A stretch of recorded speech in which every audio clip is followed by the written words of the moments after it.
শুয়েছেন প্রিয় নবী মুহাম্মদুর রাসূলুল্লাহ সাল্লাল্লাহু আলাইহি ওয়াসাল্লামের রওজা মুবারক ওয়ালাকিন রাসূলুল্লাহি ওয়া খাতামান নাবিয়্যিন। বিসমিল্লাহির রহমানির রহিম।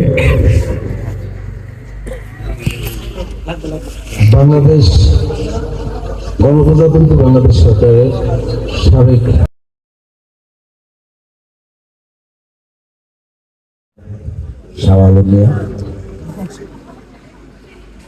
উপস্থিত হয়েছেন, তার সফর সঙ্গীগণ উপস্থিত আছেন বিশাখাকান্দি ইউনিয়ন বিএনপির সকল স্তরের নেতৃবৃন্দ এবং সামনে বসা আছে উপস্থিত আমার সফরসঙ্গীবৃন্দ, উপস্থিত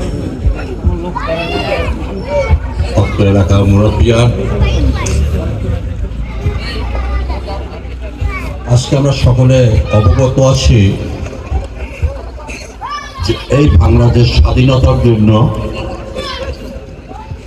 শহীদ প্রেসিডেন্ট জিয়াউর রহমান যুদ্ধ করেছে এবং স্বাধীনতার ঘোষণা দিয়েছে। এই নেতৃত্ব আসার পরে একটি কুচক্রী মহলের হাতে তার জীবন দিতে হয়েছে 1980 সালে, নাকি?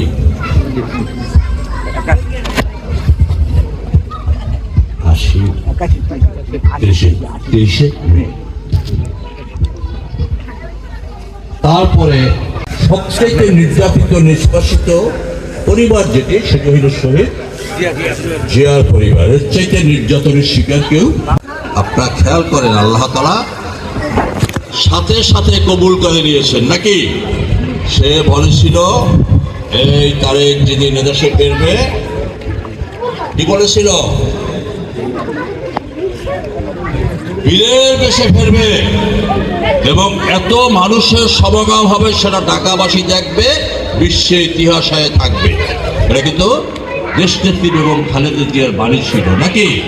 হ্যাঁ, আমরা কি সেটা দেখেছি? কাউকে কি কেউ পয়সা দিই? সাউন্ডবক্সটা কিন্তু আমরা অনেক দূরে দেই নাই, মানে আমরা জানি যে কত লোক এখানে হইতে পারেন, তাই না? তারেক রহমান তাদের রুহের মাগফিরাত কামনার সাথে সাথে তারেক রহমান আল্লাহ যেন তার উপর শান্তি বর্ষিত করে, তাকে যেন সুস্থ রাখে, তার জন্য নেক হায়াত দেন। শহীদ রাষ্ট্রপতি দেশটি আয় আল্লাহ, কোরআন খতম করা হয়েছে বাদ মাগরিব থেকে মুনাজাতের পূর্ব মুহূর্তে। আয় আল্লাহ, এ পর্যন্ত নেতৃবৃন্দ গুরুত্বপূর্ণ কথা বলেছে। আয় আল্লাহ, আমরা সবাই সূরা ফাতিহা, সূরা ইখলাস, দুরূদ